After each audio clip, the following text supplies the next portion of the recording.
Hey, this is a sort of an update on the inventory, looking at version 4.0, made some changes. I'm going to be unveiling this at the SOMA conference in Chattanooga on March 13th, 14th. There are a few changes that have been made. Just did an update on some of not only the items that are in there, but also scoring and things like that as well. This is version 3.0 that you're looking at right now, and 3.0, I'll go to one that has self-protection since it's a nice short domain. One of the biggest changes you'll see that right now in version 3.0, there's 4 columns of data. There's 4 columns, and then there's 3 data sets. And this goes to the very first column on the front page. This goes to the second column on the front page, third, fourth, fifth, sixth, seventh, eighth, and then you get down here 9, 10, 11, 12.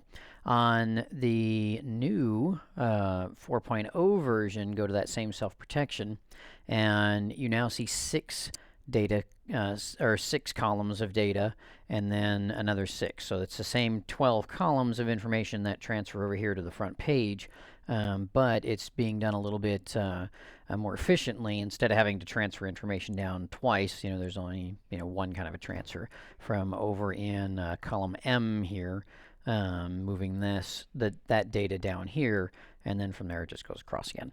I did this by changing the way the inventory looks here where the text is.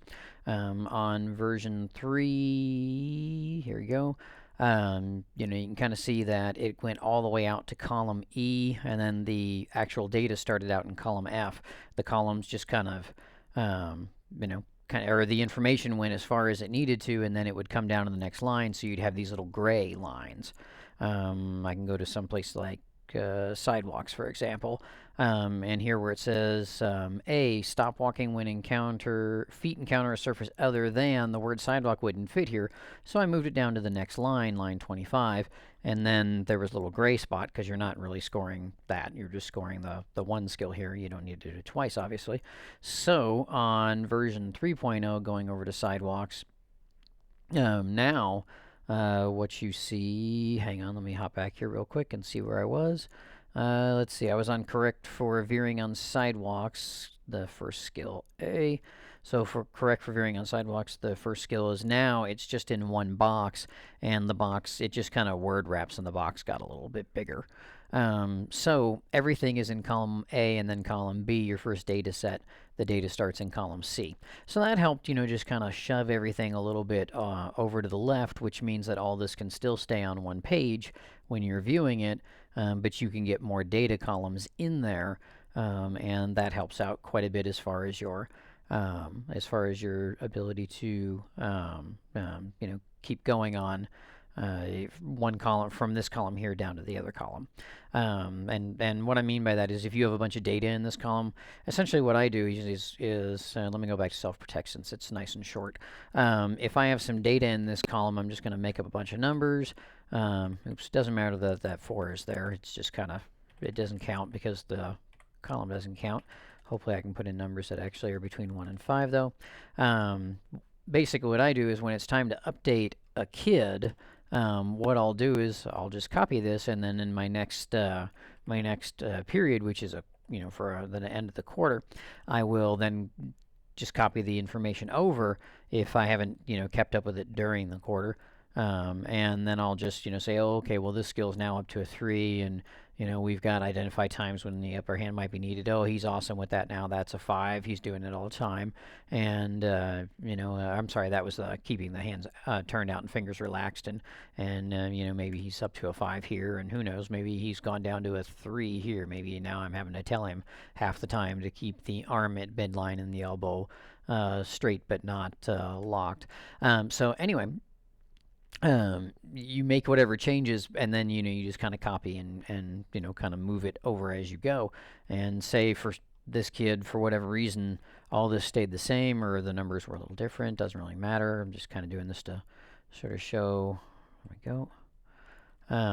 Then coming from this column, when it was time to move down, all I got to do is copy that column and then bring it down here, and then it'll and then I can make whatever changes again when I got to this data set, it was basically coming down and looking at this, and who knows, maybe the kid's just awesome on all these things now, and we can call that area pretty much done if the kid's 5s all the way around.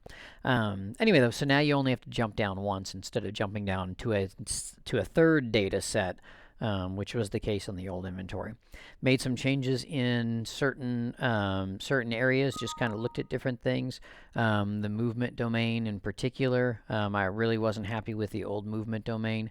There we go. The old movement domain, there we are. I was just never very happy with, oh shoot, that was ComSets. Very happy with this area. Scooching, rolling, things like that. Were you really going to make a kid go back and do this? It was one of those things where it was just something that didn't seem to be fitting the needs. And so I made some real changes into this. Indoors, coming down to stairs. Where is that? There we go. It's now ascending and descending, and it's one section instead of one section for ascending, one section for descending, as it had been in version 3.0, the older version. On indoors, when you came down, you'd have ascending stairs, descending stairs. Well, these were, since it's basically the same skill, could you have a kid be good at ascending stairs but not so good at descending stairs or vice versa? Yeah, I'm sure you could. But I really wasn't seeing that, so I was essentially having to enter the same numbers twice, and I'm a lazy man and don't want to do that. So, same thing with escalators, it's now ascending and descending. Biggest change, when I had version 3.0, ascending stairs is a good one to look at. Say you have a kid who detects the presence of stairs, and he does that perfect. Okay, you notice that we have, I've listed that as a 5, but for the area, it's a 0.83, because I haven't rated any of the other skills. Now, if we go down to the bottom here, it'll show 0.83 for the entire thing, and then it'll give a score of 16% based on that, 16.67. But in the new 4.0 version, if now I have a student who is he's detecting the stairs and he's using the rail and locating it, but let's say the student doesn't need to use these cane skills. These are 0s. That's fine. They can be 0s. Sorry, my mouse is not doing well today. You see that the score for the area, even with only 2 5s and then some 0s, is a 5. When we come down to the bottom, it's a 5. So in the former 3.0 version, if there was any score in an area at all, what happened was the score, the area would be counted, and any of the scores that weren't scores, that were 0s because they weren't needed, counted against the kid. Now, if he didn't score anything in this case indoors, for example, if we didn't score anything, well, it didn't count against it. You can see down here that the only thing that's being counted is the 1 5 we put up there. So that's taken care of. So now you can score things truly individually on version 4.0, and it'll show up down here at the bottom. And when we only rated 2 skills, and we rated them as 5s, and it's easy enough to change. Let's say change that one to a 4 for the finding the stairs. But he's always good about looking for the rail. Now it's a 4.5, kicks down here, scores at a 90. So there's a little bit of difference to the scoring. There's a little bit of difference in some of the skills. The biggest difference is aesthetic. Just being able to see that it's 6 columns now instead of 4 on each of the 2 data sets. So it's not huge changes. It's still the same basic concepts.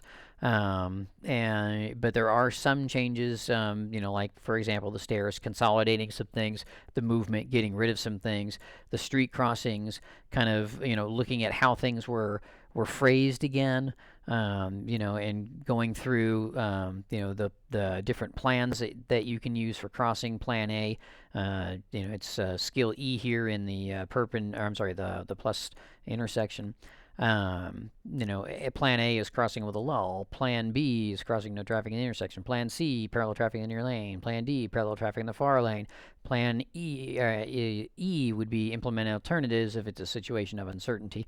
Then you go to a two-way stop with the parallel street stopped and two